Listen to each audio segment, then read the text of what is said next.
Velkommen til et nyhedsbrev fra Distrikt Nordjylland, som omhandler holdturneringer.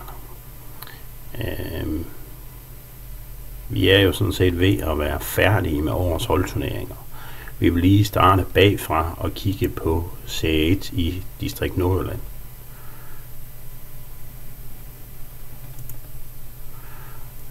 Her var der 4 hold, som spillede om den direkte oprykningsplads til Kval Nord, og holdet med Jens Abildgaard vandt foran Kurt Christensen, som så deltager i oprykningsslutspillet i kreds 4.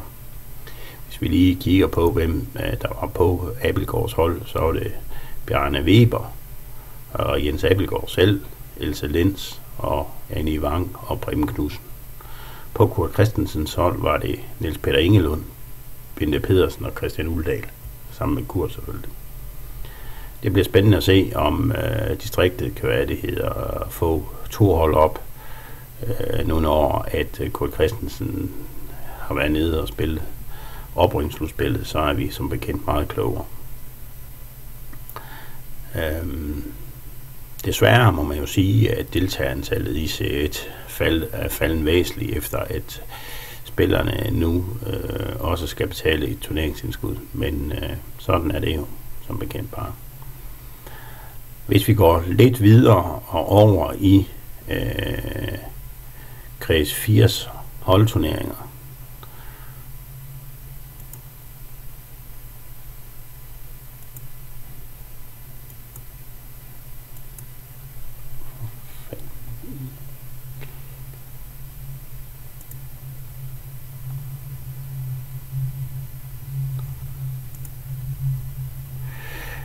og kigger på, hvad det hedder Kval Nord.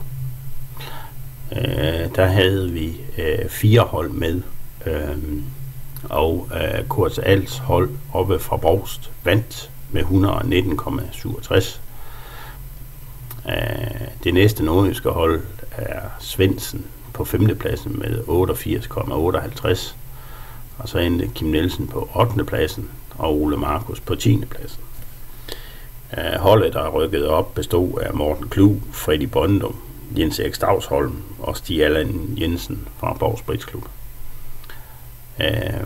Desværre måtte man jo sige, at det blev 2 nordjyske nedrykkere i form af Kim Nielsen og Ole Markus.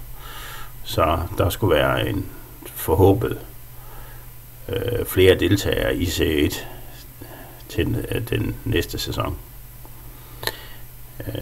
Holdet Svendsen bestod af Svend Pedersen, Michel Dykær, Per Frederiksen og Søren Jørgensen, og de får så lov til at opleve endnu en sæson i Kval Nord.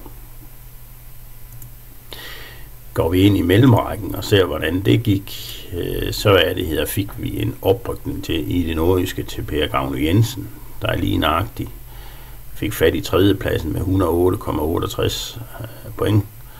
Og som bekendt er det de 3 første, der rykker op i 3. division Vest. På Per Gavnus hold spillede Jesper Krav, Martin Hilmer og Lars Vene.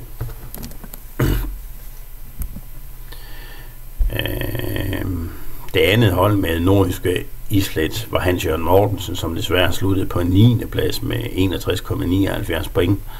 Og det giver jo som bekendt en nedrykning til Kval Nord. Ja, det var det. Det var yderst ærgerligt, må man sige. Går vi over i DBS holdturneringer og kigger på 3. division Vest, der havde vi et par hold med. Bedst gik det for Svend Brarsø på en 7. plads med 112,13 point. På Svends hold var der Stener Glarmann, Lars Terkelsen og Christoffer Buhr. Og en redning i sidste sekund, kan man så roligt sige, lavede BK Nord 2, som endte på 101,69 på en 9. plads, hvor de 3 dårligste rykkede ud. På BK Nord 2 spiller Jens Thomsen, Henning Gerner, Annette Bjørn, Peter Frigård og Soliv. Så en fin sidste weekend, hvad det hedder, gjorde, at man reddede kastanjerne, efter at man ved halvleg lå til, i den sidste kamp, lå til udrykning. Kigger vi på, hvad det hedder, på anden division, så var det sådan set en stor overraskelse, at Michael Ankersens hold fik fat i en anden plads med 137,20 point. Der var andre, der var favoritter til at ende i toppen, men de skuffede som bekendt lidt. På Michael Ankersens hold spillede Morten Klug, Freddy Brøndum, Brian Nielsen, Morten Rask Jebsen, Flemming Madsen og Jes Bang. Der var som bekendt en appel inde hos DBF over brugen af en ulovlig spiller. Den appel vandt Michael Ankersens hold, så at man fik lov til at beholde andenpladsen. Man kan læse appellen inde under lovstoffet hos Prisforbundet. En yderst betændt sag, må man nok sige. Poul Clemmensen var med på Lars Nybro Munksgaards hold, som sluttede på en meget skuffende tredjeplads. De havde jo blandt andet et par tidligere svenske landsholdsspillere på hold. I landets bedste række, der sluttede Team Pharma Service på en anden plads med 150,7 point, mens at Erik Brocks hold sluttede på en 8. plads med 94,22 point. På Team Pharma Service spiller som bekendt H.C. Graversen, Henrik Kaspersen, Dennis og Morten Bilde, Emil Jebsen og Lars Tofte. Og de spiller så i weekenden slutspil, hvor at de skal møde Kasper Konav i den semifinalen, som spilles lørdag den 18. april med BBO-transmission fra kl. 12. Team Pharma Service tabte den indbyrdskamp mod Konav, så de er jo bare bagud med 5 til en start. Erik Brocks hold der havde Andreas Markvartsen fra det nordjyske på, og efter en fin sidste weekend, så klarede holdet sig ind på en overraskende fin 8. plads. Så det var fint.